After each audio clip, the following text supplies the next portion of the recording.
Les mains de Blair Whitmore tremblaient tandis qu'elle attachait les liens de sa robe bleu pâle. Le tissu était comme de l'eau contre sa peau, doux, fluide, le genre de robe qui murmurait la possibilité au lieu de crier la tragédie. Elle l'avait choisie avec soin au fond de son placard, une relique du passé. Quand s'habiller signifiait se tenir devant un miroir en pied au lieu de s'asseoir dans son fauteuil roulant, luttant avec les angles et la portée. Bienvenue à nouveau, ma chère famille et mes amis. Si vous êtes accrochés et que vous êtes prêts à apprécier cette histoire, cliquez sur s'abonner et faites-moi savoir dans les commentaires d'où vous regardez, car demain je vous donnerai une autre histoire tout aussi intéressante que celle-ci. Et vous ne voulez pas la manquer. Maintenant, commençons. 2 ans. 2 ans depuis que l'accident avait divisé sa vie en ces 2 époques distinctes, avant et après. Elle ajusta l'encolure une fois de plus, s'observant dans le miroir de la salle de bain, montée à une hauteur qui la narguait maintenant. Son reflet montrait une femme de 28 ans, qui paraissait à la fois plus jeune et plus âgée. Plus jeune dans la douceur qui s'accrochait encore à ses traits. Plus âgée dans l'épuisement qui vivait en permanence derrière ses yeux. Ce soir était censé être différent. Ce soir était son premier rendez-vous depuis la collision sur l'Interstate 5 qui avait détruit sa voiture, brisé les 2 fémurs, écrasé 3 vertèbres et mis fin à sa carrière d'architecte montante chez Morrison & Klein. Ce soir, elle allait être juste Blair. Pas Blair dans le fauteuil roulant. Pas Blair, l'ancienne architecte tragique. Pas Blair que tout le monde regarde avec ses putains d'yeux pitoyables. Juste Blair. Elle se déplaça en fauteuil roulant dans son studio. Passait la table à dessin qu'elle gardait, encore même si aucune entreprise ne l'embaucherait plus. Ils n'ont jamais dit que c'était à cause de la chaise, mais la restructuration semblait toujours se produire juste après son retour de congé médical. Passer les maquettes de bâtiments qu'elle ne verrait jamais construits. L'appartement était petit, accessible et absolument pratique. Tout ce que son ancien loft n'avait pas été. Ce loft avait un escalier en colimaçon. Elle adorait cet escalier en colimaçon. Son téléphone vibra. En chemin. J'ai hâte de te rencontrer. L'estomac de Blair a effectué une routine de gymnastique de niveau olympique. Evan, charmant, spirituel Evan de l'application de rencontre que sa meilleure amie Simone l'avait forcé à rejoindre. 3 semaines de messages qui la faisaient rire, qui la faisaient se sentir vue. Il travaillait dans le marketing numérique, aimait les vieux films et écrivait des messages qui suggéraient qu'il avait réellement lu son profil au lieu de simplement glisser sur sa photo. Elle n'avait pas mentionné le fauteuil roulant. Pas trompeur, se dit-elle pour la 100e fois. Stratégique. Elle voulait que quelqu'un la connaisse d'abord, son esprit, son humour, ses rêves avant qu'ils ne voient l'aide à la mobilité et ne portent tout leur jugement en conséquence. Le café qu'elle avait choisi, Luminaria, était situé à l'angle de la 5e et de Pine, tout en briques apparentes et guirlandes lumineuses avec de larges allées entre les tables, et une entrée accessible qui ne nécessitait pas d'annoncer son arrivée par une ruelle arrière. Elle l'avait repéré il y a 2 semaines, y passant un après-midi tranquille pour cartographier le meilleur itinéraire, identifier la table avec le plus d'espace et s'assurer qu'elle ne serait pas piégée dans un coin comme une idée après coup. Maintenant, alors qu'elle manœuvrait à travers la porte d'entrée de Luminaria, l'odeur de cannelle et d'espresso l'enveloppait comme une couverture chaude. Un doux jazz flottait des haut-parleurs cachés. La lumière des bougies scintillait sur chaque table, baignant tout d'une lueur dorée qui semblait presque magique. De jeunes couples se penchaient l'un vers l'autre sur des desserts partagés. Un groupe d'amis riait autour d'un jeu de société dans le coin. Des gens normaux faisant des choses normales. Elle voulait tellement être normale que ça lui faisait physiquement mal. Blair se dirigea vers sa table présélectionnée, en position d'angle, avec de la place pour sa chaise, une bonne ligne de vue sur la porte, et se positionna soigneusement. Elle avait pratiqué cela, pratiqué l'art de paraître décontractée, à l'aise, comme si elle était à sa place. Elle lissa sa robe, glissa une mèche de cheveux blond miel derrière son oreille et sortit son téléphone pour avoir l'air occupée plutôt que désespérément anxieuse. Sa conversation avec Evan était toujours ouverte. Son dernier message avait été envoyé il y a 10 minutes. Presque là. Je serai le gars en veste grise, probablement l'air beaucoup plus nerveux qu'il ne devrait l'être. Elle répondit avec un smiley. Mon Dieu, un smiley. Quel âge avait-elle? 16 ans. Les minutes s'étiraient. Blair répéta mentalement des sujets de conversation. Alors, qu'est-ce qui vous a amené au marketing? Avez-vous vu le nouveau film de Wes Anderson? Parlez-moi du pire rendez-vous que vous ayez jamais eu. En fait, attendez, non. Cela pourrait tenter le destin. Son téléphone vibra. Je suis là. Le cœur de Blair lui sauta à la gorge. Elle leva les yeux, balayant l'entrée, et il était là. Evan apparut dans l'embrasure de la porte exactement comme ses photos le promettaient. Des cheveux châtain clair qui semblaient savamment ébouriffés. Veste grise sur un enlait foncé. Un sourire facile qui suggérait qu'il était le genre de gars qui n'avait jamais eu à se soucier d'être choisi. Il était beau de cette manière accessible. Le genre de visage qui appartenait à un campus universitaire ou à une publicité pour une brasserie artisanale. Blair leva la main pour un petit signe, son sourire sincère malgré la terreur qui inondait son système nerveux. Les yeux d'Evan la trouvèrent. La reconnaissance traversa ses traits. Elle ressemblait aussi à ses photos. Son sourire s'élargit. Il commença à marcher vers sa table, se faufilant entre les chaises, sa démarche confiante et tranquille. Et puis son regard tomba de son visage à ses épaules, au bord de la table, au cadre chromé et noir de son fauteuil roulant. Blair regarda cela se produire au ralenti, de manière atroce. Elle regarda son expression passer d'une anticipation chaleureuse à la confusion, puis à quelque chose qui ressemblait horriblement à de la déception, comme s'il avait commandé un canapé en ligne et qu'on lui avait livré une causeuse. Comme s'il s'attendait à un chiot et avait reçu un poisson rouge à la place. Ses pas hésitèrent, ils hésitèrent vraiment comme s'il avait heurté un mur invisible à 90 centimètres de sa table. Blair, dit-il, et même son nom sonnait faux dans sa bouche maintenant, teinté d'incertitude. Salut. Elle garda son sourire figé par pure force de volonté, même si son estomac s'effondrait. Tu as trouvé facilement? Oui. Oui, je. Il fit un geste vague vers la chaise vide en face d'elle, mais ne s'assit pas. Ses yeux ne cessaient de se poser sur son fauteuil roulant, comme s'il allait soudainement s'expliquer. Tu n'as pas mentionné ça. Le mot « ça » tomba comme une gifle. Maintenant tu es en fauteuil roulant, ou je ne savais pas que tu utilisais un appareil de mobilité. Juste ça. Vague, accablant. Réduisant 2 ans de chirurgie, de physiothérapie et de reconstruction complète de sa vie à un simple pronom dédaigneux. Je voulais te le dire en personne, dit Blair, et elle détestait à quel point sa voix semblait petite. Comme si elle s'excusait, comme si elle avait fait quelque chose de mal en existant dans un corps qui ne fonctionnait pas comme il le devait.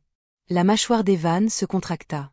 Il jeta un coup d'œil autour du café au couple qui ne regardait certainement pas, sauf qu'il le faisait absolument, puis de nouveau à elle. Écoute, je vais juste être honnête ici, d'accord? Je ne cherche pas à être la gardienne de quelqu'un. Je ne fais pas de situation comme ça. Elle était dans une situation maintenant. Je ne cherche pas de gardien, dit Blair, luttant pour garder sa voix stable. Je suis indépendante. Je vis seule. Je prends soin de moi. Oui, mais comme il agita de nouveau la main. Ce même geste vague qui englobait sa chaise, son corps, toute son existence. C'est beaucoup, et tu aurais dû être franche à ce sujet. C'est un peu de la fausse publicité, tu sais. Le café était devenu silencieux. Pas complètement. Le jazz jouait toujours. Les machines à café sifflaient toujours. Mais cette fréquence particulière de bruit humain, qui signifie que tout le monde est soudainement très concentré sur ses propres conversations tout en écoutant secrètement les vôtres, était descendu comme un brouillard. Le visage de Blair brûlait. Ses mains serraient si fort les accoudoirs de son fauteuil roulant que ses jointures devinrent blanches. 2 ans de thérapie, à se reconstruire, à se dire qu'elle était toujours entière, toujours digne, toujours suffisante. Et il a fallu 30 secondes à un étranger en veste grise pour tout démolir. Je suis désolé, dit Evan, mais il reculait déjà. Je ne peux juste pas. Ce n'est pas ce pourquoi je me suis inscrit. Bonne chance pour tout, il se tourna et s'éloigna. Il s'éloigna, ses jambes valides le portant sans effort vers la porte, vers la rue, vers une vie où il pourrait glisser à droite sur quelqu'un d'autre, quelqu'un qui n'était pas dans une situation. Blair resta figée. Les conversations autour d'elle reprirent progressivement leur volume normal, mais elle pouvait sentir le poids des regards compatissants, la pitié rayonnant de chaque coin du café. Sa vision se brouilla.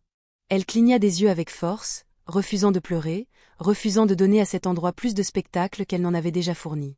Bien sûr, la voix dans sa tête murmura, la voix cruelle qui ressemblait à chaque médecin dédaigneux, à chaque ancien collègue qui avait cessé de répondre aux appels, à chaque ami qui s'était éloigné parce que Blair handicapé était trop compliqué à gérer. Bien sûr, il est parti. Pourquoi pensais-tu que quelqu'un choisirait ça? Tes marchandises endommagées, un fardeau, un problème à résoudre. Elle devrait partir. Elle sortirait de ce café la tête haute et ce qui restait de sa dignité. Mais ses bras semblaient de plomb. La distance jusqu'à la porte semblait insurmontable, et tout le monde la regarderait manœuvrer entre les tables, la regarderait lutter avec la porte, regarderait la femme rejetée se rouler dans le froid de novembre. Alors elle resta assise, paralysée par plus que des lésions nerveuses. Le jazz continuait de jouer. La machine à expresso sifflait. Les guirlandes lumineuses scintillaient comme si elle ne savait pas que le monde venait de s'arrêter. Et puis, papa, pourquoi cette dame est-elle triste? La voix était petite, claire et d'une sincérité déchirante. Une voix d'enfant coupant le brouillard de l'humiliation de Blair comme une cloche. Blair leva les yeux, les larmes menaçant toujours de couler.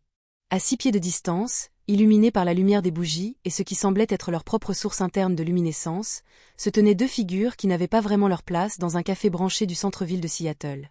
L'homme était grand, facilement 1m90, avec de longs cheveux argentés qui tombaient sur ses épaules en une cascade qui ressemblait à du clair de lune filé. Il portait un manteau noir sur mesure, avec des broderies complexes le long du col et des poignets, des motifs qui semblaient presque runiques par leur complexité. Ses traits étaient anguleux, aristocratiques, presque trop parfaits, comme une sculpture à laquelle on aurait donné vie, et ses yeux. Blair eut le souffle coupé. Ses yeux étaient cramoisis, d'un rouge profond et ardent, qui captait la lumière du lustre et la renvoyait comme le regard d'un prédateur dans l'obscurité. La petite fille qui s'accrochait à sa main ne devait pas avoir plus de 3 ou 4 ans. Des boucles blondes encadraient un visage chérubin, et elle portait un cardigan bleu pâle sur un legging, son petit doigt pointant directement Blair avec l'inquiétude inconsciente que seuls les enfants possèdent. « Papa » insista la fille, tirant sur la manche de l'homme. « La jolie dame est triste. Nous devrions l'aider. » Le regard cramoisi de l'homme se posa sur celui de Blair un instant. Le café entier sembla retenir son souffle. Le jazz s'estompa. Les conversations s'éteignirent. L'air même devint épais d'une chose que Blair ne pouvait nommer. Ancien. Ses yeux semblaient anciens. Il l'étudia avec une intensité qui aurait dû être effrayante, mais qui, au lieu de cela, donnait l'impression d'être vue. Vraiment vue d'une manière que personne ne l'avait regardée depuis l'accident. Pas avec pitié, pas avec malaise, mais avec quelque chose de plus profond. Reconnaissance peut-être, évaluation. Et puis il bougea. L'homme qui ressemblait à un ange déchu d'un ciel plus sombre commença à marcher vers sa table, sa fille le tirant avec une détermination innocente. Ses mouvements étaient trop fluides, trop précis, comme ceux d'un danseur ou d'un prédateur ou quelque chose entre les deux. « Veuillez pardonner l'audace de ma fille », dit-il en s'approchant. Sa voix basse et formelle, teintée d'un accent que Blair ne pouvait situer. Quelque chose d'ancien, d'européen, mais filtré à travers les siècles. Elle insiste pour que personne ne soit triste seul. Blair ouvrit la voce. Aucun son n'en sortit.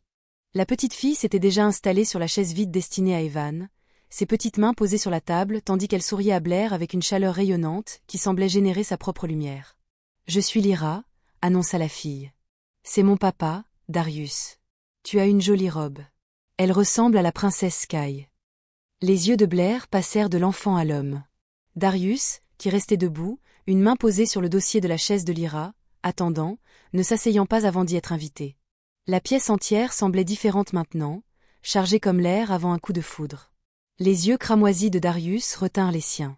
Et quelque part dans la poitrine de Blair, quelque chose qui avait été brisé et dormant pendant 2 ans s'anima. Pas de l'espoir, exactement. Quelque chose de plus étrange, quelque chose qui ressemblait au destin portant un manteau noir et se tenant dans une mare de lumière de bougie. « Pouvons-nous nous joindre à vous ?» demanda Darius, sa voix portant un poids de formalité qui suggérait que c'était plus qu'une simple question. Que d'une manière ou d'une autre, la réponse de Blair importait plus qu'elle ne pouvait le comprendre. Le café bourdonnait autour d'eux. Les guirlandes lumineuses brillaient. Le jazz continuait de flotter, et Blair Whitmore, qui avait été laissée seule à une table pour 2, qui avait été rejetée et renvoyée et réduite à une situation, regarda dans des yeux de la couleur du vin renversé, et murmura « oui ». Darius s'assit sur la chaise en face de Blair avec une grâce qui semblait chorégraphiée, chaque mouvement précis et délibéré. Il joignit ses mains sur la table, de longs doigts, une peau pâle qui semblait n'avoir jamais vu la lumière du soleil, et la regarda avec la même intensité troublante. « Pourquoi es-tu sur une chaise » demanda Lyra immédiatement, ses yeux bleus grands ouverts d'une curiosité sincère. « Est-ce que ça fait mal, Lyra » dit Darius doucement, un avertissement doux dans son ton. « Non, c'est bon », se retrouva à répondre Blair avant d'avoir décidé de le faire. Quelque chose dans la franchise de l'enfant transperçait ses défenses habituelles. « J'ai eu un accident de voiture. Mes jambes ne fonctionnent plus comme avant. Ça ne fait pas mal en ce moment, mais parfois ça me fait mal. » Lyra hocha la tête solennellement, assimilant cela. « C'est triste. Mais ta robe est vraiment jolie, comme la princesse ciel. » Malgré tout, l'humiliation brûlait encore dans sa poitrine. Les regards qu'elle pouvait encore sentir des autres tables. Blair sentit ses lèvres se courber en un petit sourire sincère. « Merci. Je le pensais aussi. » Ma fille manque de certains filtres sociaux, dit Darius, sa formulation archaïque étrangement formelle. Veuillez accepter mes excuses si ces questions vous causent de l'inconfort. En fait, dit Blair, surprise par sa propre honnêteté. C'est rafraîchissant. La plupart des gens se contentent de fixer et de faire semblant de ne pas fixer. Un serveur s'approcha de leur table, mais son regard s'éloigna de Darius comme de l'huile sur l'eau. Il prit leur commande. Earl Grey pour Darius, chocolat chaud pour Lyra, camomille pour Blair. Sans jamais établir de contact visuel avec l'homme aux cheveux argentés. Blair remarqua la façon dont la main du serveur tremblait légèrement en écrivant, la façon dont il reculait plutôt que de se retourner. « Étrange. » Alors, dit Darius, ses yeux cramoisis fixés sur elle avec une concentration troublante. « Lyra me dit que vous êtes triste. Puis-je m'enquérir de la cause ?» Blair laissa échapper un souffle qui était à moitié rire, à moitié sanglot. « Mauvais rendez-vous. » Enfin, rendez-vous raté. Il a jeté un coup d'œil à ma chaise et a décidé que je ne valais pas son temps. Alors c'est un imbécile, dit Darius simplement, comme s'il énonçait un fait objectif plutôt que d'offrir du réconfort. Quelque chose se relâcha dans la poitrine de Blair. Elle se retrouva à parler, vraiment à parler, de son travail d'architecte, du bâtiment qu'elle avait l'habitude de concevoir, de la façon dont la lumière et l'espace pouvaient transformer la façon dont les gens vivent le monde. Darius écoutait avec une attention presque physique, se penchant légèrement, posant des questions qui prouvaient qu'il absorbait réellement ce qu'elle disait. « Vous parlez des structures comme si elles étaient des êtres vivants, observa-t-il. Parce qu'elles le sont, d'une certaine manière, dit Blair, gesticulant avec animation. Un bâtiment façonne tout ce qui se passe à l'intérieur. Les relations que les gens forment, les humeurs qu'ils ressentent, les souvenirs qu'ils créent. Lyra avait sorti un petit carnet de dessin et esquissait quelque chose avec une concentration féroce. Le thé de Darius restait intact devant lui, la vapeur s'élevant en délicate spirale. Blair remarqua qu'il ne le buvait jamais, ne levait même jamais la tasse. Et puis Lyra rit de quelque chose que Blair avait dit à propos d'avoir accidentellement conçu une porte trop petite pour les meubles. Et Blair réalisa qu'elle riait aussi, riait vraiment, ses épaules tremblant, des larmes se formant pour une raison entièrement différente de celle d'il y a 15 minutes. La porte du café tinta. Le rire de Blair mourut alors qu'Evan réapparaissait à l'entrée, ses yeux balayant la pièce. Elle réalisa avec un choc désagréable qu'il la cherchait, peut-être pour s'excuser, peut-être pour récupérer la veste qu'il avait laissée draper sur la chaise. Son regard trouva leur table et se figea. Toute la couleur quitta le visage d'Evan alors qu'il fixait Darius. Ce n'était pas de la reconnaissance exactement, plus une peur primale, le genre d'instinct qui fait fuir les proies quand un loup entre dans la clairière. Darius tourna lentement la tête, délibérément, et Blair vit ses yeux clignoter, une brève, brillante lueur de cramoisie pure qui semblait s'allumer de l'intérieur. Evan trébucha en arrière, manquant de heurter un autre client. « Yeah. Je suis désolé. Je ne voulais pas que les mots s'échappent dans la panique. J'avais tort. Je suis désolé. » Puis il est parti, courant pratiquement vers la sortie. Blair fixa Darius. Que vient-il de se passer? Certains hommes ont besoin de rappels de leur propre insignifiance, dit Darius doucement, ses yeux reprenant leur rouge plus subtil. Pas humain. Décidément pas humain. Avant que Blair ne puisse assimiler cela, Darius se tendit. Son regard se posa sur la fenêtre, suivant quelque chose à l'extérieur. Une camionnette banalisée passa lentement. Trop lentement, et Blair aperçut une silhouette encapuchonnée sur le siège passager, le visage caché dans l'ombre. Observant. Nous devrions partir, dit Darius brusquement, sa voix perdant sa chaleur décontractée. Lyra, rassemble tes affaires. Mais, papa, maintenant. La porte du café s'ouvrit de nouveau. 3 personnes entrèrent, 2 hommes et une femme, tous portant de longs manteaux malgré la douceur de la soirée. Leurs yeux balayèrent le café avec une précision méthodique. La façon dont le faucon scannait les champs à la recherche de souris. La main de Darius se resserra sur l'épaule de Lyra. Toute sa posture changea, devint tendue et dangereuse. Le cœur de Blair battait la chamade. Darius, qu'est-ce qui ne va pas? Ses yeux cramoisis rencontrèrent les siens, et Blair y vit quelque chose d'ancien, de terrible et d'absolument certain. « Reste derrière moi, dit-il. » Quoi qu'il arrive, le chef s'avança. Une femme aux cheveux blonds cendrés tirait en un chignon sévère, sa main glissant à l'intérieur de son manteau. Quand elle en sortit, l'argent brillait à la lumière des bougies. Une lame gravée de symboles que Blair ne reconnaissait pas. Vétorin, dit la femme, sa voix portant à travers le café maintenant silencieux. L'alliance t'a marqué, Bellorin. Le nom resta suspendu dans l'air comme une malédiction.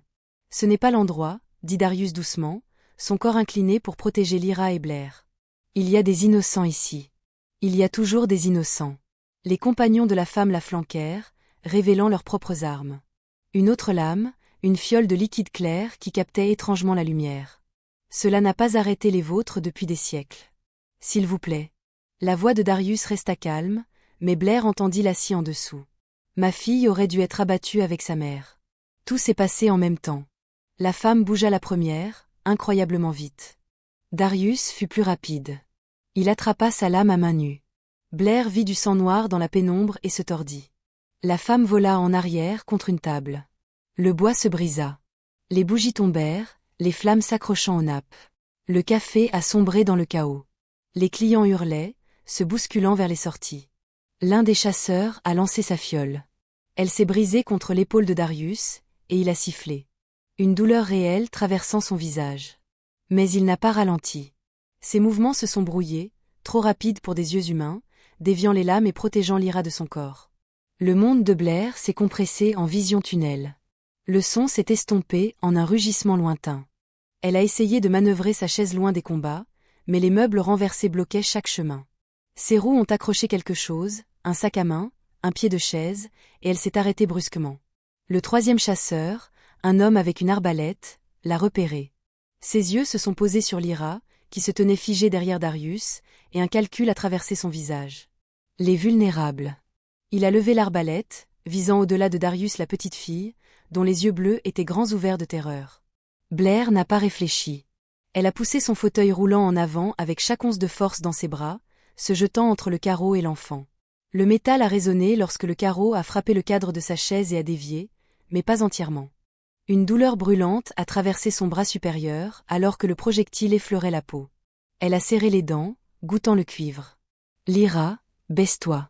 La fille est tombée, rampant sous une table. Le chasseur a juré, rechargeant. Le bras de Blair brûlait. Le sang a imbibé le tissu bleu pâle, le rendant sombre. Mais elle a maintenu sa position, sa chaise bloquant la ligne de mire vers l'endroit où Lyra se cachait. Derrière elle, l'acier s'est entrechoqué. Darius était maintenant encerclé, les trois chasseurs convergeant. La femme s'était remise, sa lame sifflant dans l'air. Un autre chasseur a bondi par derrière. Arme levée pour un coup mortel dans le dos exposé de Darius. Darius. Blair a crié son nom et ses paumes se sont enflammées. Pas avec du feu, avec autre chose. Lumière et force et quelque chose qui ressemblait à la foudre rampant sous sa peau.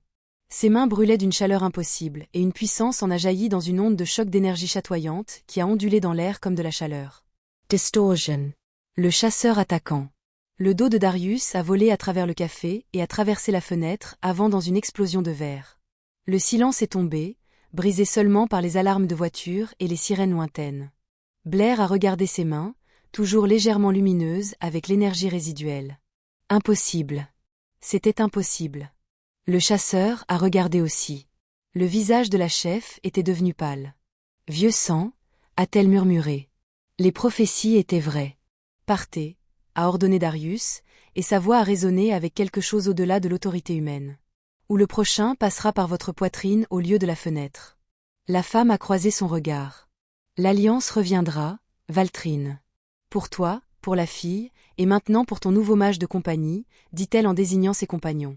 Ils se retirèrent par la fenêtre brisée, leurs bottes crissant sur le verre cassé. Le café ressemblait à une zone de guerre. Des tables renversées, des flammes éparses que le système d'extinction automatique peinait à éteindre. Des éclats de verre scintillaient comme des étoiles éparses. Les clients avaient fui, laissant derrière eux téléphone, sac à main et les débris de vies interrompus. Les mains de Blair tremblaient encore, le pouvoir vacillant sous sa peau comme un éclair lointain, de petits bras enroulés autour de sa taille. Lyra, sanglotant dans sa robe bleue en ruine, s'accrochant avec la force désespérée d'une enfant effrayée. « Tu es en sécurité » murmura Blair, sa propre voix tremblante. Du sang coulait de son bras sur les boucles blondes de Lyra. « Tu es en sécurité maintenant. » Darius s'agenouilla devant elle deux, ses yeux cramoisis cherchant le visage de Blair, il prit son bras blessé avec une douceur surprenante, examinant la blessure. « Tu n'aurais pas dû pouvoir faire ça, » dit-il doucement. « Je ne sais pas ce que j'ai fait. » Vieux sang, prononça-t-il les mots comme une révélation ou une malédiction. Tu descends d'une des familles humaines liées à ma lignée il y a des siècles. La magie était dormante, mais elle se réveille maintenant. Les sirènes devinrent plus fortes. Des lumières rouges et bleues peignaient les murs brisés du café. Tu n'es plus en sécurité ici, dit Darius, tenant toujours son bras. Son toucher était froid mais ferme. Ils te connaissent maintenant. Les chasseurs reviendront et des choses pires encore arriveront. Je peux te protéger, mais tu dois venir avec moi ce soir. Blair le regarda, cet homme impossible aux cheveux argentés et aux yeux cramoisis, qui se déplaçait trop vite et saignait noir et parlait de vieux sang et de magie. Puis Lyra, toujours accrochée à elle, lui faisant absolument confiance. Puis le café brisé, ses mains lumineuses, la blessure à son bras qui prouvait que ce cauchemar était réel. « Je ne sais même pas ce que tu es, » murmura-t-elle. « Je sais, mais en ce moment, je suis la seule chose qui se dresse entre toi et la mort. » Il se leva, tendant la main. « S'il te plaît, Blair, fais-moi confiance pour une nuit. Laisse-moi te protéger. » Blair regarda du café brisé à l'homme aux yeux cramoisis et à la petite fille qui lui tenait toujours la main. Pour la première fois depuis l'accident, rester semblait plus terrifiant que partir. Et pourtant, elle dit d'une manière ou d'une autre, « D'accord. » La pluie avait commencé quand ils atteignirent la rue, transformant la ville en une aquarelle de néons et d'ombre. Darius poussait le fauteuil roulant de Blair d'une main. Lyra était blottie de l'autre côté, sous son manteau. Des gouttes d'eau perlaient sur ses cheveux argentés comme des diamants éparpillés. « Qui sont-ils » demanda Blair, regardant le reflet glisser sur le pavé mouillé. « Des chasseurs. Le pacte de l'aube pourpre. » Sa voix était soigneusement neutre. Ils existent depuis des siècles, convaincus qu'ils protègent l'humanité des monstres. Protègent-ils l'humanité? Darius resta silencieus un long moment. Cela dépend de ta définition de monstre. Blair se tourna pour le regarder. « Qu'est-ce que tu es, Darius ?»« Pas humain, » dit-il simplement. « Une partie d'un ancien ordre qui précède tes livres d'histoire. Nous avons vécu dans l'ombre pendant des millénaires, et des gens comme le pacte croient que nous sommes des abominations qui devraient être purgées. Et l'êtes-vous » Ses yeux cramoisis rencontrèrent les siens. « J'ai fait des choses terribles dans ma longue vie, Blair, mais j'ai aussi essayé de protéger ceux qui ne peuvent pas se protéger, y compris ma fille. » Lyra s'était endormie contre son épaule, épuisée par la terreur et l'adrénaline. « Pourquoi vous appelle-t-il Velterin » ? Un vieux titre. Je dirige mon peuple, ce qui fait de moi une cible prioritaire. Il s'arrêta à un passage piéton, la pluie tambourinant sur le béton. Je suis désolé que vous ayez été entraîné là-dedans. Cette magie que vous avez manifestée vous marque maintenant. Ils viendront aussi pour vous. L'immeuble de Blair se dressait devant, sa rampe d'accès glissante de pluie. Ses mains picotaient encore d'énergie résiduelle, comme si elles touchaient un fil sous tension. Je ne comprends rien à tout ça. Je sais, mais je vous promets que vous serez en sécurité ce soir. À l'intérieur de son petit studio, Darius déposa Lyra sur le canapé, la couvrant de la couverture de Blair. Puis il se tourna vers la blessure de Blair avec une efficacité méthodique, sortant des fournitures médicales de nulle part. « Où avez-vous pris ces vieilles habitudes » dit-il en nettoyant la coupure avec de l'antiseptique. Ses mains étaient anormalement froides, mais remarquablement douces. Des siècles de pratique évidents dans chaque mouvement. Blair regarda Lyra dormir, puis jeta un coup d'œil autour de son appartement, le voyant à travers ses yeux, exigus, encombrés de maquettes architecturales. Le lit escamotable, les barres d'appui dans la salle de bain, toutes les adaptations qui criaient le handicap plutôt que le foyer. « C'est petit », dit-elle sur la défensive. Darius suivit son regard vers la table à dessin, vers les maquettes de bâtiments éparpillés comme des rêves devenus tangibles. « C'est brillant », dit-il doucement. Celui-ci, les courbes, la façon dont la lumière se déplacerait à travers ces espaces. Vous avez une véritable vision, Blair. Quelque chose dans sa poitrine se dénoua légèrement. Il finit de bander son bras, puis se leva. Verrouillez chaque porte et fenêtre. N'ouvrez à personne d'autre que moi. Je reviendrai avant l'aube. Pourquoi reviendriez-vous? Parce que vous êtes sous ma protection maintenant. Dormez, Blair. Vous êtes en sécurité ce soir. Puis il disparut. Lyra, blottie dans ses bras, disparaissant dans la nuit pluvieuse comme de la fumée. Blair rêva de cathédrales.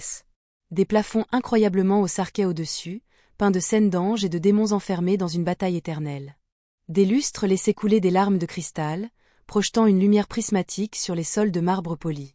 Des vitraux s'étiraient sur 3 étages, dépeignant des histoires en cramoisi, or et bleu saphir. Et au centre de tout cela se tenait une femme.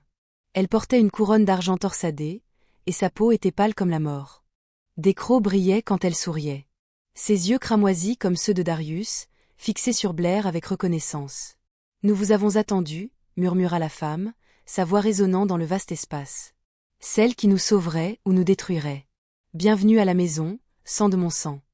Blair essaya de parler, mais aucun son n'en sortit. La femme tendit une main élégante. Darius se tenait dans ce même hall, ce n'était plus un rêve. Le manoir valorin était caché sous Seattle depuis 200 ans. Une cathédrale sculptée par l'ambition et la nécessité. Son conseil attendait dans l'ombre. 6 vampires qui avaient servi sa lignée pendant des siècles. Elle a manifesté une ancienne magie du sang, dit le conseiller Térène, sa voix empreinte d'une vive inquiétude. La prophétie parle d'un tel humain, un qui rachèterait la lignée Velterin ou y mettrait fin pour toujours. La vision de la reine, murmura un autre. Elle est partie depuis 5 ans, et maintenant cet humain apparaît. Darius arpentait devant le vitrail. Lyra dormait dans ses appartements privés à l'étage. Blair n'est pas une arme à manier, ni une menace à éliminer. Alors qu'est-elle ? Demanda Théon. Vous avez senti l'attraction, monseigneur. La reconnaissance du sang. Elle descend des familles liées. Les humains qui nous ont prêté serment il y a des siècles. Cette magie est dangereuse, imprévisible. Elle a sauvé la vie de ma fille ce soir et a mis une cible sur tous nos dos. Il s'avança. Le Covenant est au courant d'elle maintenant. Chaque chasseur de la région viendra pour elle, et à travers elle, pour nous. Vous devez soit la lier à vous, la rendre entièrement nôtre, soit éliminer la menace avant qu'elle ne grandisse. Les yeux de Darius brillèrent de rouge. Je ne ferai ni l'un ni l'autre, monseigneur. Je la protégerai. Je lui apprendrai à contrôler son pouvoir, et je lui permettrai de choisir son propre chemin. Sa voix portait une autorité absolue. Elle n'est pas ma prisonnière, et elle n'est pas ma reine. Elle est simplement Blair, et elle mérite mieux que d'être utilisée par l'un ou l'autre camp. Le silence tomba sur la salle du conseil. Puis une porte s'ouvrit. Un jeune messager vampire entra, le visage pas le même selon leurs standards. Monseigneur, dit-elle, essoufflée. Notre espion au sein du Covenant rapporte qu'ils ont découvert l'adresse de l'humaine. Ils mobilisent une partie de chasse. Ils agiront contre elle avant le lever du soleil.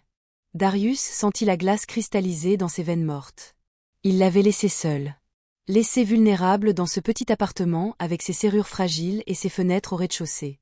Laissée croire qu'elle était en sécurité pour une nuit alors qu'elle ne l'était pas du tout.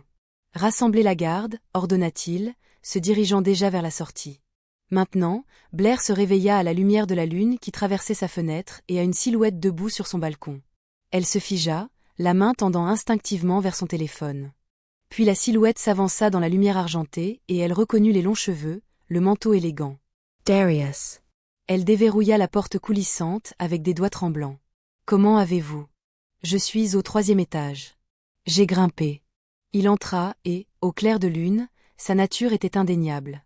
Sa peau avait une pâleur d'albâtre qu'aucune personne vivante ne possédait. Ses yeux brûlaient d'un rouge cramoisi, n'essayant plus de paraître humain. Et quand il parla, elle les vit. Des crocs, délicats et tranchants comme des instruments chirurgicaux. Tu es un vampire, murmura Blair. Oui. Pas de déni, pas d'explication, juste une reconnaissance. La terreur et la fascination se disputaient dans sa poitrine. Elle devrait crier, appeler à l'aide, faire n'importe quoi sauf rester assise à fixer une créature qui ne devrait pas exister. Depuis combien de temps ? 2000 ans, à un siècle près. Il s'agenouilla pour qu'il soit au niveau des yeux, lui donnant l'avantage de la position. Je suis désolé pour la tromperie, Blair, mais j'avais besoin que tu me voies d'abord comme autre chose qu'un monstre. Es tu un monstre? Parfois. Son honnêteté était en quelque sorte plus effrayante que n'importe quel mensonge. J'ai tué. Je me suis nourri de sang humain. J'ai fait des choses qui t'horrifieraient. Il fit une pause. Mais j'ai aussi passé des siècles à essayer de protéger les humains de choses bien pires que moi. J'ai construit des sanctuaires, appliqué des lois parmi les miens et élevé une fille qui croit que la gentillesse compte plus que la faim. Les mains de Blair agrippèrent les accoudoirs de son fauteuil roulant. Tu as dit que tu étais un roi, le roi vampire du Nord-Ouest Pacifique. La lignée Veltorin détient ce territoire depuis 800 ans. Nous maintenons l'ordre parmi le surnaturel, prévenons l'exposition et essayons de protéger les humains de ceux qui les chasseraient sans discernement. Les chasseurs croient que tous les vampires sont des démons portant une peau humaine. Ils n'ont pas entièrement tort, mais ils n'ont pas entièrement raison non plus, il se leva, arpentant son petit appartement comme un prédateur en cage. Ta magie, Blair, elle vient d'une ancienne alliance. Il y a des siècles, certaines familles humaines ont prêté serment à ma lignée. En échange de protection, elles nous ont prêté leur magie, leur loyauté. La plupart de ces lignées se sont éteintes ou sont devenues dormantes. Mais toi, il se tourna pour lui faire face. Tu portes cet héritage. Quand tu t'es manifesté au café, tu as réveillé quelque chose qui dormait dans ton sang depuis des générations. L'esprit de Blair était en ébullition. Magie, vampire, serments anciens. Hier, son plus gros problème était un rendez-vous raté. Pourquoi moi? Pourquoi maintenant? Je ne sais pas. Mais les chasseurs le savent. Ils ont vu ce que tu peux faire et ils viendront te chercher pour militariser ton pouvoir contre les miens ou pour t'éliminer comme une menace potentielle. Son expression est seducet. Je peux t'offrir un sanctuaire dans ma demeure. Protection, entraînement pour contrôler ta magie. Non. Le mot s'échappa avant qu'elle n'ait entièrement formé la pensée. Le front de Darius se plissa. Blair, tu me demandes d'abandonner ma vie, ma maison, mon dernier lambeau d'indépendance pour me cacher dans un château de vampires souterrain. Elle rit amèrement. J'ai déjà perdu ma carrière, ma mobilité, toute mon identité dans cet accident. Maintenant tu veux que je perde le peu de normalité qu'il me reste. Je veux que tu vives comme quoi? Votre animal humain de compagnie? Votre batterie magique? Les vieilles blessures se sont rouvertes. Je suis déjà un fardeau pour tout le monde autour de moi. Darius, je n'ai pas besoin d'ajouter le cas de charité du roi vampire à la liste. Il traversa la pièce en 2 enjambées, s'agenouillant de nouveau pour qu'elle ne puisse éviter son regard. Vous pensez que vos jambes définissent votre valeur? Vous vous êtes jeté entre une arbalète et ma fille sans hésitation. Vous avez manifesté une magie assez puissante pour envoyer un chasseur entraîné à travers une fenêtre. Vous avez conçu des bâtiments qui auraient changé les horizons. Sa voix était féroce. Votre courage à ce café comptait plus que vos jambes ne pourraient jamais le faire. Vous n'êtes pas un fardeau, Blair. Vous êtes extraordinaire. Les mots frappèrent comme un coup physique. Les yeux de Blair brûlaient de larmes qu'elle refusait de verser. Ils viennent pour vous, dit Darius doucement. Ce soir, demain, bientôt. Et quand ils le feront, je pourrai ne pas arriver à temps. S'il vous plaît, laissez-moi vous protéger. J'ai 2 Haarflächer. Sa voix était à peine un murmure. Il hocha la tête, se levant. J'aurai des gardes qui surveilleront votre immeuble. Mais Blair, réfléchissez vite. Puis il disparut, descendant de son balcon et disparaissant dans la nuit. Le dessin arriva l'après-midi suivant. Blair le trouva glissé sous sa porte. Pas de messager, pas d'explication, juste un morceau de papier couvert du travail soigné au crayon de Lyra. 3 figures sous des fenêtres imposantes de verre coloré, un homme grand aux cheveux argentés, une petite fille aux boucles blondes et une femme en fauteuil roulant. Ils se tenaient la main au-dessus d'eux dans l'écriture hésitante de Lyra. Notre famille. Les mains de Blair tremblaient en le tenant. Quelque chose de chaud fleurit dans sa poitrine, et les lumières de son appartement vacillèrent. Un crayon roula de sa table à dessin. Le papier à croquis bruissa, sans aucun vent. La magie répondant à l'émotion. Elle scotcha le dessin à son réfrigérateur. Ce cadeau impossible d'une enfant impossible. Pour la première fois en 2 ans, le mot famille ne lui semblait plus appartenir à son passé. Son téléphone vibra. Simone demandant des nouvelles du rendez-vous. Blair fixa le message, essayant de trouver comment expliquer qu'elle avait découvert que les vampires étaient réels et qu'elle pouvait faire de la magie. Et les lumières s'éteignirent, pas seulement dans son appartement. Tout l'immeuble fut plongé dans l'obscurité. Le cœur de Blair battait la chamade. Elle attrapa son téléphone, alluma la lampe de poche, des ombres pressées contre ses fenêtres comme des êtres vivants. Puis elle l'entendit, des bottes sur l'escalier de secours. Plusieurs ensembles se déplaçant avec une précision militaire. Les chasseurs. Blair se tourna vers sa porte d'entrée, mais elle s'ouvrit avant qu'elle ne l'atteigne. Darius se tenait dans l'embrasure de la porte, les yeux rougeoyants, le corps tendu par une violence à peine contenue. « Il monte par les 2 escaliers, dit-il. Nous avons peut-être 30 secondes. Je ne peux pas rester et mourir ou venir avec moi et vivre. Choices, Blair. Maintenant, elle regarda son appartement, son refuge soigneusement construit, son dernier morceau de normalité. Puis le dessin sur le réfrigérateur, l'homme qu'il avait qualifié d'extraordinaire, la vie qu'elle pourrait avoir si elle était assez courageuse pour la saisir. Blair attrapa sa veste et se tourna vers lui. « D'accord, dit-elle. Je te choisis. » L'expression de Darius s'adoucit un instant. Puis il fut tout à fait sérieux, la prenant dans ses bras. Chaise et tout est sortant dans le couloir, alors que les pas du chasseur résonnaient dans les escaliers des 2 directions. « Tiens bon, dit-il, et Blair Whitmore franchit le seuil d'un monde d'ombre, de crocs et de magie ancienne, laissant sa vieille vie derrière elle dans un appartement obscur qui sentait la peur et la possibilité. Le manoir se révéla progressivement, comme un secret qui se dévoile. Darius avait porté Blair à travers des tunnels qui sentaient la terre et la pierre, passant des points de contrôle où des vampires armés hochaient la tête respectueusement. Puis plus profondément sous Seattle qu'elle ne l'aurait cru possible, jusqu'à ce qu'ils émergent dans un espace qui lui coupa le souffle. La grande salle s'étendait incroyablement haut. Des plafonds cathédrales peints de fresques de guerre céleste. Des lustres massifs dégoulinant de cristal et de lumière de bougies. Des vitraux qui ne devraient pas exister sous terre, mais qui brillaient d'une luminescence interne. Les sols en marbre poli reflétaient tout en double fantomatique. C'était la salle de son rêve, mais réelle, solide, d'une beauté terrifiante. « Bienvenue au manoir Valterin », dit Darius doucement, posant son fauteuil roulant sur le marbre. Il est caché sous cette ville depuis 200 ans. Blair ne pouvait pas parler. La beauté gothique enveloppait un véritable danger. Elle avait l'impression d'être tombée dans un conte de fées et d'avoir été avalée par quelque chose d'ancien et d'affamé. Des vampires émergèrent des ombres. 6 d'entre eux se déplaçant avec la même grâce prédatrice que Darius possédait. Ils étudièrent Blair avec des expressions allant de la curiosité à l'hostilité ouverte. L'humain, un homme aux cheveux foncés et aux yeux méfiants, s'avança. « Monseigneur, c'est de la folie. Vous amenez une étrangère dans notre sanctuaire, une qui porte une magie que nous ne comprenons pas. Conseiller Térène, dit Darius froidement. Blair est sous ma protection. Cela devrait suffire. Votre protection nous a tous mis en danger à ce café. » Le regard de Térène parcourut Blair comme si elle était un spécimen. C'est un fardeau que nous ne pouvons pas nous permettre. Assez. Une femme aux yeux doux et aux cheveux striés d'argent intervint. Pardonnez le manque d'hospitalité de Térène. Je suis une guérisseuse de la cour. Bienvenue, enfant.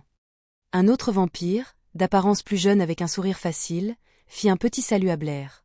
Marcus, capitaine de la garde. Quiconque se jette devant des carreaux d'arbalète pour la petite princesse a mon respect. Fauteuil roulant ou non, Blair esquissa un faible sourire. Au moins, tout le monde ici ne voulait pas sa mort. Blair. Lyra apparut dans l'embrasure de la porte, courant pieds nus sur le marbre. Elle se jeta sur le fauteuil roulant de Blair, la serrant farouchement dans ses bras. Tu es Benjo. Papa a dit que tu viendrais, mais j'avais peur. Je suis là, dit Blair, lui rendant l'étreinte. Par-dessus la tête de Lyra, elle surprit Darius en train de les regarder avec une expression qu'elle ne pouvait déchiffrer. Lyra s'autoproclama guide touristique, tirant Blair à travers le labyrinthe des couloirs du manoir. C'est la bibliothèque, annonça T.L., désignant une pièce tapissée du sol au plafond de livres anciens. Il y a un coin lecture secret derrière la section Shakespeare. Et ceci, elle conduisit Blair à une porte cintrée, est le jardin de nuit. Blair entra en fauteuil roulant dans une cour qui ne devrait pas exister sous terre. Des arbres poussaient vers un plafond peint pour ressembler à des étoiles, illuminés par ce que Darius expliqua plus tard être des lampes enchantées. Des fleurs s'épanouissaient dans un crépuscule permanent. C'était impossible et parfait. « Veux-tu m'aider » demanda soudainement Lyra, sa voix petite. « Je veux une salle de jeu secrète. Papa dit que tu conçois des bâtiments. Pourrais-tu en concevoir un pour moi ?» Quelque chose de chaud se déploya dans la poitrine de Blair. « J'adorerais. » Pour la première fois depuis l'accident, quelqu'un avait besoin de ses compétences professionnelles. Pas de ses soins, pas de sa sympathie, mais de son véritable talent. Elle se retrouva à esquisser des idées sur papier. Lyra lui fournit la petite fille sautant d'excitation. Ara trouva Blair dans la bibliothèque ce soir-là, étudiant des livres sur la théorie magique qui lui faisaient tourner la tête. « Votre magie est inhabituelle », dit la guérisseuse, assise en face d'elle. « Elle est purement protectrice, défensive plutôt qu'offensive, liée à vos émotions, surtout à votre instinct de protéger les autres. Puis-je la contrôler avec de la pratique ?» Ara posa une bougie sur la table. « Essayez de l'allumer. Ne pensez pas au feu. Pensez à la chaleur, à la protection. La magie répond à l'intention. » Blair se concentra. Ses paumes se réchauffèrent. La bougie vacilla, puis s'alluma. « Excellent. » Ara surit. Vous êtes une naturelle, Blair. Votre lignée devait être puissante autrefois. L'entraînement devint une routine les jours suivants. Des exercices simples qui la laissaient épuisée mais exaltée. Pour une fois, les limitations de son corps n'avaient pas d'importance. Son esprit, sa volonté, sa magie suffisaient. Elle trouva Darius dans le grand hall tard une nuit, fixant un portrait qu'elle n'avait pas remarqué auparavant. Une femme avec les traits de Lyra et les yeux cramoisis de Darius, portant une couronne d'argent torsadée. « Votre reine, » dit Blair doucement. « Isolda. » Sa voix était lourde d'un vieux chagrin. Elle a disparu il y a 5 ans. Pas de corps, pas un mot, juste parti. Lyra avait à peine 1 an. Blair s'est rapproché en fauteuil roulant. Que s'est-il passé? Je ne sais pas. C'est ce qui me hante. Il se tourna pour lui faire face. Elle était ma partenaire à tous égards, politiquement, émotionnellement, et maintenant je règne seule, j'élève notre fille seule, et je crains d'échouer dans les deux. Tu n'échoues pas, Blair dit, Lyra est merveilleuse, gentille, curieuse, courageuse. C'est grâce à toi. Et solitaire. Elle a besoin d'une mère. Les mots restèrent suspendus entre eux. Le cœur de Blair s'emballa. Darius, je ne te demande pas d'être ça, dit-il rapidement. Je ne le ferai pas. Je sais ce que tu ressens à l'idée d'être le projet de quelqu'un, le problème à résoudre de quelqu'un. Tu mérites mieux que d'être désigné comme le remplacement d'un fantôme. Blair tendit la main, se surprenant elle-même, et toucha sa main froide. Tu n'es pas non plus un projet pour moi. Tu es compliquée, dangereuse, incroyablement vieille, sourit-elle. Mais réelle, et ça compte. Ses doigts s'enroulèrent autour des siens, d'où malgré la force qu'elle savait qu'il possédait. Blair retournait en fauteuil roulant vers sa chambre assignée, quand elle entendit des voix venant d'un couloir latéral. Elle s'arrêta, cachée par l'ombre, « Nous met tous en danger », disait Théon. La fragile faiblesse humaine du roi. L'Alliance l'utilisera pour nous trouver, et quand ils le feront, alors peut-être, dit froidement une autre voix, nous nous assurerons qu'elle ne soit pas là pour être utilisée. La vie d'un humain contre la sécurité de toute notre cour. Le calcul est simple. Le sang de Blair se glaça. Ses mains tremblaient sur les jantes de son fauteuil roulant. Fragile, faiblesse, un fardeau à éliminer. Elle avait entendu des variations de cela toute sa vie depuis l'accident. Elle était trop de problèmes, trop compliquée, nécessitait trop d'adaptation. Mais l'entendre ici, dans cet endroit qu'elle avait commencé à considérer comme un sanctuaire, de créatures qui pouvaient la tuer aussi facilement que de respirer. Blair se dirigea rapidement vers sa chambre en fauteuil roulant, le cœur battant. Peut-être avait-elle raison. Peut-être les mettait-elle tous en danger. Peut-être que choisir de venir ici avait été la même erreur que d'aller à ce café, espérant que quelqu'un la verrait comme plus que brisée, seulement pour se rappeler que brisée était tout ce qu'elle serait jamais. La beauté du manoir ressemblait soudain à une belle cage, et Blair se demanda si elle avait échangé une prison contre une autre. Blair cessa d'assister au repas dans la grande salle, cessa de rejoindre Lyra dans le jardin de nuit. Elle passait ses journées dans sa chambre assignée, esquissant le design de la salle de jeu qu'elle avait promise, mais doutait de plus en plus de jamais la terminer. Fragile faiblesse humaine. Les mots résonnaient à chaque moment de silence. Elle avait été folle de penser qu'elle pouvait appartenir ici, qu'elle pouvait être autre chose qu'un fardeau. Darius avait sa fille, son royaume, ses responsabilités immortelles. Qu'était-elle? Une humaine qui ne pouvait pas marcher, dont elle comprenait à peine la magie, dont la présence mettait une cible sur tout ce qui l'entourait. Quand Darius frappa à sa porte le 3e soir, elle faillit ne pas répondre. Blair, sa voix était douce à travers le bois. S'il te plaît, Lyra te manque. Tu me manques. Je suis juste fatiguée, rappela-t-elle, haïssant ce mensonge. Une longue pause s'ensuivit. Puis, comme tu le veux. Mais sache que ma porte est toujours ouverte. Ses pas s'éloignèrent dans le couloir et Blair pressa ses paumes contre ses yeux, luttant contre les larmes. Elle devait partir. Elle devait trouver un moyen de s'éloigner avant de les faire tous tuer. Avant que Lyra ne perde son père à cause de l'égoïsme de Blair à rester, elle décida de parler à Marcus de l'escorte en surface. Quand les alarmes commencèrent, le son déchira le manoir comme un cri, dur, métallique, faux. Blair se tourna vers sa porte alors que des pas précipités passaient en trombe. Des cris dans des langues qu'elle ne comprenait pas. Le choc de l'acier sur l'acier. Les chasseurs. Ils avaient trouvé le manoir. Le cœur de Blair se serra. À cause d'elle. C'était à cause d'elle. Elle manœuvra dans le couloir alors que des vampires passaient en courant. Arme dégainée. Marcus apparut, son visage amical maintenant durci par la concentration du combat. « Reste dans ta chambre », ordonna-t-il. « Verrouille la porte. » Et une explosion secoua le manoir.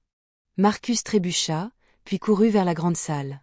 Blair le suivit, la terreur propulsant ses roues en avant. Elle devait savoir, devait voir. La grande salle était chaotique. Des chasseurs se déversaient par une brèche dans le muret, leurs armes d'argent étincelantes. Les vampires ripostaient avec une vitesse et une force surnaturelles, mais les chasseurs étaient venus préparés. Blair vit des fioles se briser, libérant des vapeurs qui faisaient tituber et affaiblir les vampires. Et au centre de tout cela, Darius. Il se battait comme une tempête prenant forme. Ses mouvements trop rapides pour être suivis. Mais alors un chasseur lui enfonça un pieu dans l'épaule. Pas du bois. quelque chose d'autre qui brillait d'une lumière maladive. Darius cria, tombant à un genou. Non, cria Blair, mais sa voix fut perdue dans le chaos. C'est de sa faute. La voix de The coupa le bruit. Blair se tourna pour voir le conseiller dans la galerie au-dessus, la pointant du doigt. L'humaine les a amenés ici. Je vous avais prévenu, monseigneur. Les yeux des chasseurs se tournèrent vers Blair. Elle devait partir. Elle devait les éloigner de Lyra, de Darius, de tout le monde. S'il la voulait, il pouvait la voir. Tant que cela gardait les autres en sécurité, Blair fit pivoter son fauteuil roulant vers un passage de service que Lyra lui avait montré il y a quelques jours. Le couloir étroit était vide, éclairé par des lumières de secours vacillantes.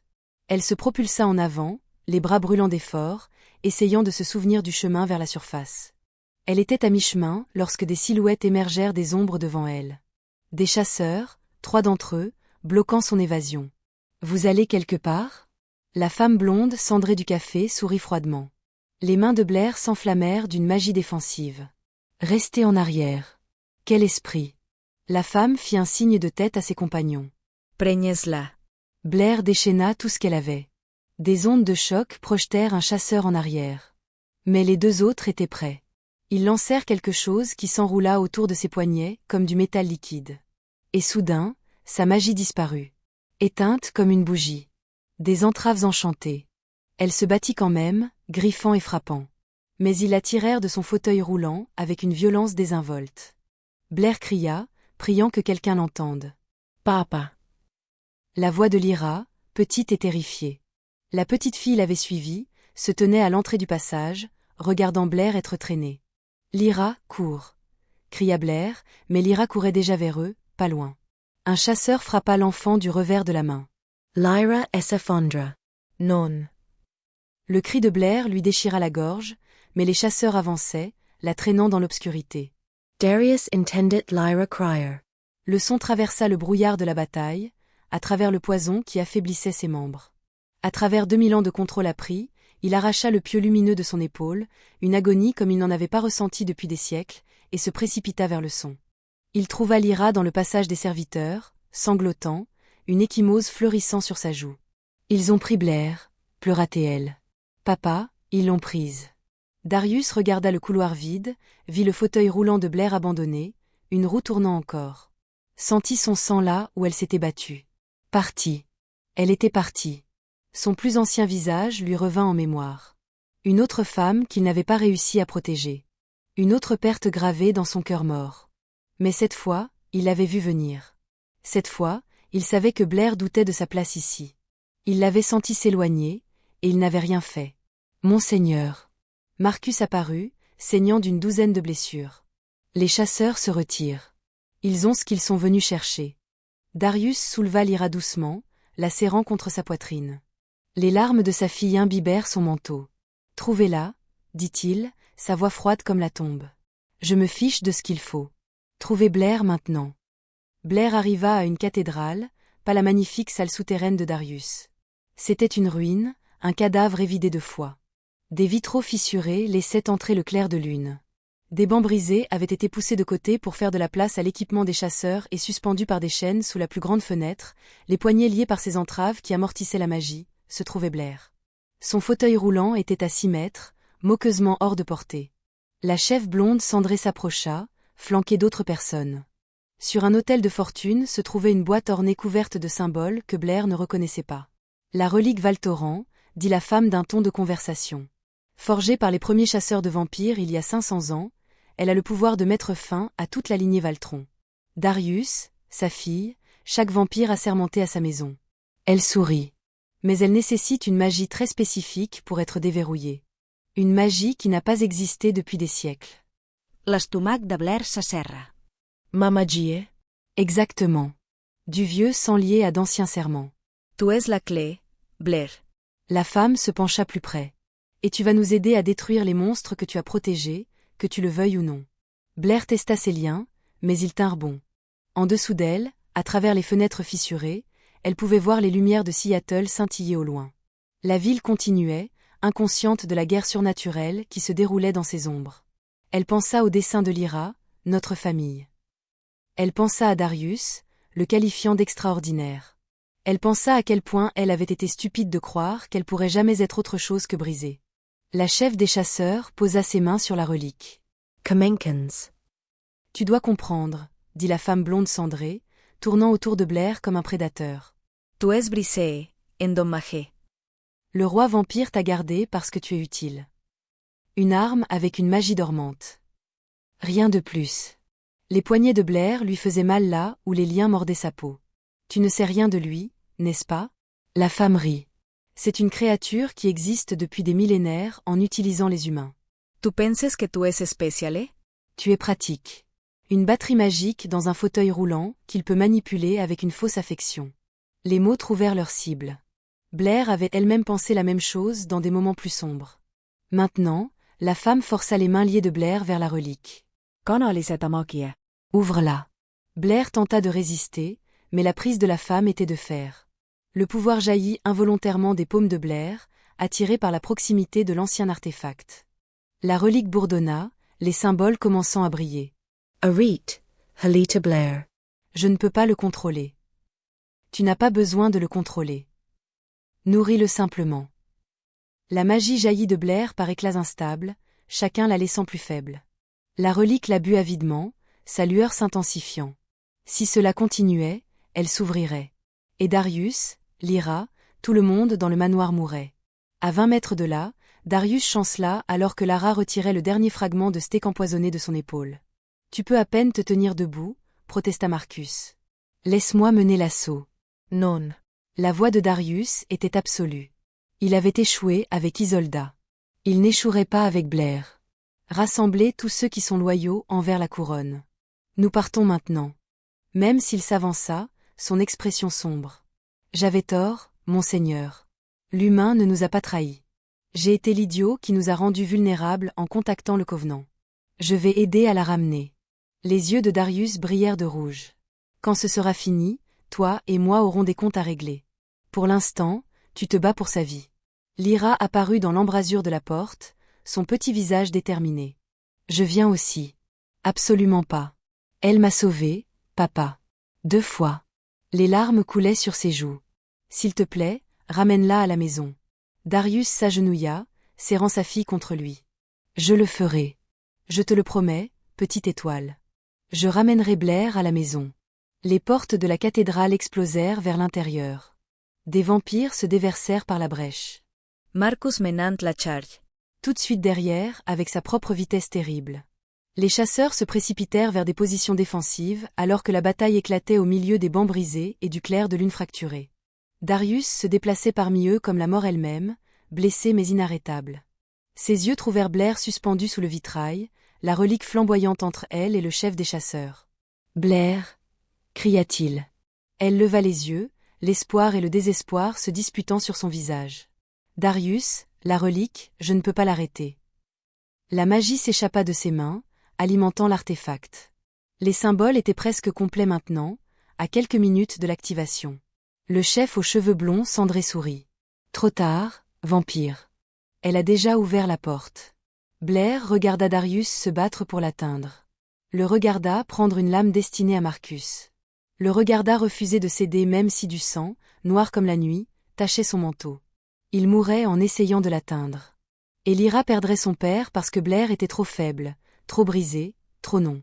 La pensée se cristallisa avec une clarté parfaite. Elle n'était pas faible. Elle s'était jetée devant des carreaux d'arbalète. Elle avait manifesté une magie assez puissante pour projeter des chasseurs à travers les fenêtres. Elle a conçu des bâtiments, a survécu à un accident de voiture qui aurait dû la tuer, et a reconstruit toute sa vie à partir de rien. Elle n'était pas brisée. Elle était une survivante, et elle en avait assez de laisser la peur la contrôler. Blair cessa de résister au flux magique. Au lieu de cela, elle s'en empara. Elle s'empara de ce pouvoir brûlant et le revendiqua comme le sien. Les entraves voulaient étouffer sa magie. Bien, elle leur donnerait plus qu'ils ne pourraient en supporter. Le pouvoir explosa de ses paumes, mais pas dans la relique. Vers l'extérieur. Une onde de choc de pure force qui brisa les entraves enchantées, rompit ses chaînes et projeta le chef des chasseurs en arrière. Les armes des chasseurs, arbalètes, lames d'argent, fioles de poison, tout éclata en fragments. Blair tomba des chaînes. Sans son fauteuil roulant, elle ne pouvait pas marcher, mais elle pouvait se battre. Elle atterrit lourdement sur le sol de pierre, paume vers le bas, et canalisa la magie à travers la cathédrale elle-même. La pierre se fissura, les poutres de soutien gémirent. Une barrière protectrice d'énergie scintillante éclata autour des vampires piégés. Blair. Darius l'atteignit, taché de sang et magnifique dans sa fureur. Il se positionna derrière elle, croc découvert face aux chasseurs environnants. « Je te tiens », dit Blair, levant les mains. La magie crépitait entre ses doigts comme un éclair contenu. « Je sais », répondit Darius. « Je l'ai toujours su. » Ils se battirent comme une seule entité. Darius déviant les lames avec une vitesse surnaturelle, tandis que la magie de Blair frappait sous des angles que les chasseurs ne pouvaient pas prédire. Une explosion de force projeta 3 chasseurs contre les murs. Un bouclier renvoya les carreaux d'arbalète à leur porteur. Lorsqu'un chasseur se jeta sur le côté blessé de Darius, la magie de Blair le saisit en plein vol et le projeta contre un banc. La relique, oubliée dans le chaos, commença à se fissurer. Sans l'alimentation contrôlée de Blair, la magie instable qu'elle avait absorbée la déchirait de l'intérieur. La lumière s'échappait des fissures de la boîte ornée. Une lumière pure et inoffensive qui ne contenait aucune malice, aucune mort. La chef des chasseurs hurla, plongeant vers la relique, essayant de sauver son arme vieille de plusieurs siècles. Blair leva les 2 mains, le pouvoir se rassemblant dans ses paumes. « Ne la tue pas », dit Darius doucement. « Nous pourrions avoir besoin de preuves des crimes de l'Alliance. » Blair hesita. Chaque instinct lui criait de mettre fin à cette femme qu'il avait traitée de brisée, qui avait essayé de l'utiliser pour assassiner des innocents. Mais Darius avait raison. La justice plutôt que la vengeance. Elle redirigea l'explosion, frappant la femme avec assez de force pour la rendre inconsciente, mais pas assez pour la tuer. La chef des chasseurs s'effondra à côté de sa relique brisée. Le silence tomba sur la cathédrale en ruine. Les chasseurs survivants s'enfuirent par les fenêtres brisées. Les vampires sécurisèrent les blessés. Et au centre de tout cela, Blair était assise sur le froissol de pierre, la magie crépitant encore faiblement du bout de ses doigts, son fauteuil roulant à 6 mètres, et tordu au-delà de toute utilisation. Darius s'agenouilla à côté d'elle. « Peux-tu marcher » Non, elle rencontra ses yeux cramoisis. « Mais je peux me battre. » Son expression s'adoucit avec quelque chose qui ressemblait à de l'émerveillement. « Oui, tu peux. » Il la souleva doucement, non pas comme un objet fragile, mais comme quelque chose de précieux. Blair enroula ses bras autour de son cou, s'ajustant contre lui aussi naturellement que la respiration. « Je suis désolée, murmura-t-elle. Je pensais que partir te protégerait. Je pensais que j'étais ta faiblesse. » Darius s'arrêta de marcher, soutenant son regard. « Tu n'es pas ma faiblesse, Blair. Tu es mon égal. Tu es extraordinaire, et je suis désolée de ne pas te l'avoir dit chaque jour jusqu'à ce que tu le croies. » Les yeux de Blair brûlaient de larmes. Mais cette fois, c'était le bon genre. Le genre qui venait de quelque chose de serré dans la poitrine, qui se relâchait enfin. « Ramène-moi à la maison, » dit-elle. « Toujours, » promit Darius, et il la porta hors de la cathédrale en ruine, dans la nuit qui les attendait. Le manoir bourdonnait d'activité à leur retour. Des réparations étaient en cours, des maçons colmataient le mur éventré, des nettoyeurs enlevaient les preuves de la bataille. Mais quand Darius porta Blair à travers le grand hall, le travail s'arrêta. Les vampires se tournèrent pour regarder. Non pas avec pitié ou dédain, mais avec quelque chose que Blair n'avait jamais espéré voir dans des yeux immortels. Le respect. Marcus inclina la tête. Le mage humain qui a brisé la relique de Valterin. Bien joué, Blair. D'autres firent écho à ce sentiment. Même les visages méfiants s'étaient adoucis. Blair avait fait ses preuves dans le plus ancien langage que les vampires comprenaient. Le sang et la bataille. Le conseil se réunit ce soir-là dans la grande salle. Il se tenait au centre, dépouillé de ses robes de cérémonie, attendant son jugement. « Vous avez contacté le pacte, » dit Darius, sa voix portant une autorité absolue. « Vous leur avez donné des informations qui ont mené à une attaque contre notre maison. Vous avez mis ma fille en danger. » La tête de Térène s'inclina. « Je croyais que l'humaine était une menace. J'avais tort. J'accepte toute punition que vous décréterez, monseigneur. » Darius resta silencieus un long moment. Blair, assise dans un fauteuil roulant emprunté, le regarda peser la justice contre la miséricorde. « L'exil, » dit finalement Darius. 20 ans au-delà de nos frontières. Quand vous reviendrez, si vous revenez, vous aurez appris que la force prend des formes que nous ne reconnaissons pas toujours. Térène hocha la tête une fois, puis partit sous bonne garde. Les autres membres du conseil échangèrent des regards. « L'humaine reste, » déclara Darius avant que quiconque ne puisse objecter. Blair Whitmore est sous ma protection et a gagné sa place ici. Quiconque n'est pas d'accord peut rejoindre Tyrone en exil. Personne ne s'y opposa. Plus tard, Ara s'approcha de Blair. D'autres factions ont envoyé des demandes. La meute de loups dans les montagnes, la cour des fées près du détroit. Ils sont tous curieux de l'humaine avec la magie du vieux sang. Votre présence ici pourrait forger des alliances qui nous ont échappé pendant des siècles. Blair cligna des yeux. Je ne suis pas une diplomate. Vous êtes un pont, dit-il doucement. Entre humains et vampires, mortels et immortels. Cela vaut plus que tu ne le sais. 3 jours plus tard, Marcus présenta à Blair une boîte dans la grande salle, provenant des artisans vampires. Il dit qu'il voulait créer quelque chose digne de la femme qui avait sauvé leur roi.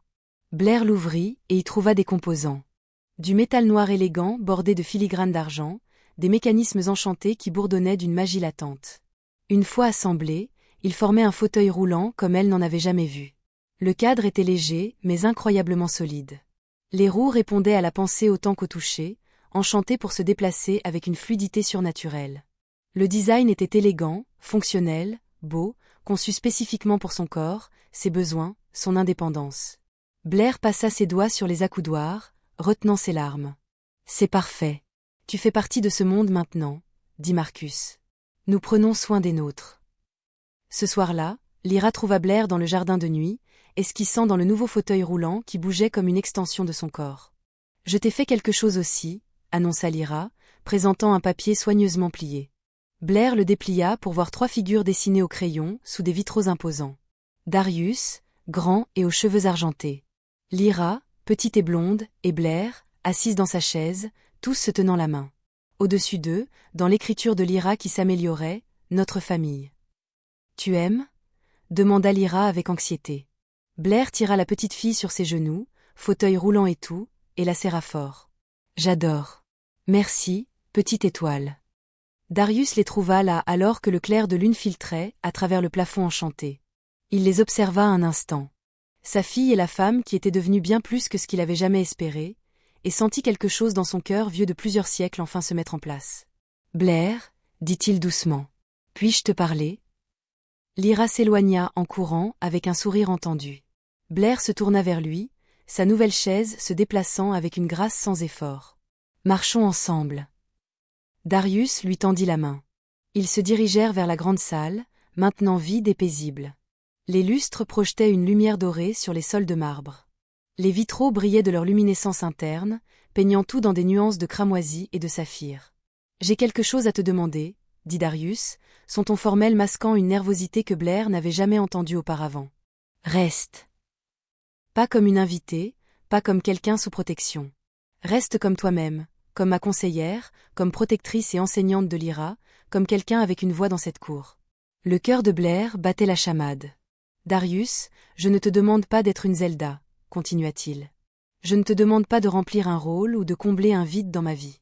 Je te demande de construire quelque chose de nouveau avec moi, quelque chose que nous architecturons ensemble. » « J'ai toujours peur, » admit Blair. « Peur d'être le projet de quelqu'un, le cas de charité de quelqu'un, quelqu'un qui a besoin d'être réparé. » Darius s'agenouilla devant son fauteuil roulant, prenant ses mains dans les siennes froides. « Je ne veux pas te réparer, Blair.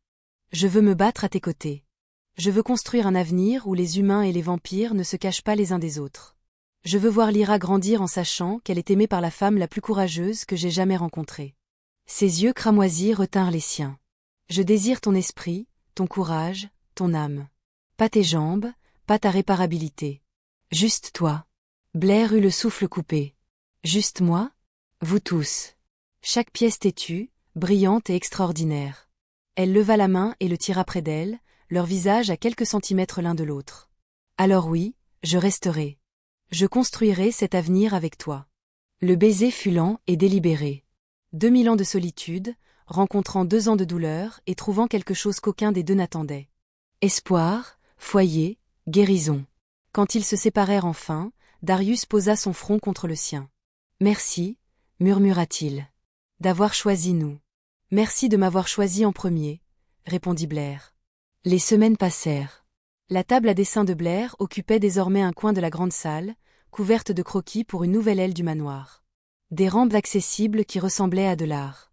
De larges couloirs qui conservaient l'esthétique gothique. Un design moderne mêlé à la pierre ancienne, un symbole physique du monde qu'elle reliait. Lyra passait des heures à la regarder travailler, ajoutant parfois des ajouts utiles au crayon. « Blair ?» demanda la petite fille un après-midi, sa voix inhabituellement sérieuse. « Seras-tu ma maman pour toujours un jour ?» Blair posa son crayon. Elle regarda cet enfant qui avait insisté pour aider une femme triste dans un café, qui avait dessiné des images de famille, qui avait fait en sorte que Blair se sente utile alors qu'elle se sentait le plus brisée. Elle ne répondit pas avec des mots. Elle tira simplement Lyra sur ses genoux et la serra fort, respirant le parfum de ses cheveux, quelque chose de doux, comme la vanille et la lumière des étoiles. De l'autre côté de la salle, Darius les regardait, ses yeux cramoisis doux d'une émotion qui transcendait sa nature vampirique. L'amour, pur et simple. Blair rencontra son regard par-dessus la tête de Lyra et sourit. Elle pensa à ce café, à Evan qui s'éloignait, à elle assise seule dans une robe bleu pâle, convaincue qu'elle ne serait plus jamais choisie. Elle pensa à l'accident qui avait divisé sa vie en avant et après, à toute la douleur, la reconstruction et l'épuisement. Et elle comprit maintenant, enfin, vraiment, que sa vie n'avait pas pris fin dans cette collision sur l'Interstate 5. Elle avait attendu. Elle attendait qu'une petite fille aux boucles blondes lui demande pourquoi elle était triste. Elle attendait qu'un roi vampire aux cheveux argentés la qualifie d'extraordinaire. Elle attendait que la magie éveille son sang et lui montre que la force n'avait rien à voir avec le fait de se tenir debout et tout à voir avec le refus de se rendre. Blair Whitmore avait été laissée seule dans un café, convaincue qu'elle ne serait plus jamais choisie. Maintenant, sous les vitraux et la lumière des bougies, avec un roi vampire à ses côtés et une petite fille sur ses genoux, elle comprit la vérité. Sa vie n'avait pas pris fin dans l'accident. Elle avait attendu que cette nuit commence. Merci d'avoir regardé cette histoire jusqu'à la fin. Si vous avez aimé cette histoire, vous aimerez sûrement la prochaine. Elle est aussi folle et intrigante que vous pouvez l'imaginer. Alors, jetez-y un œil.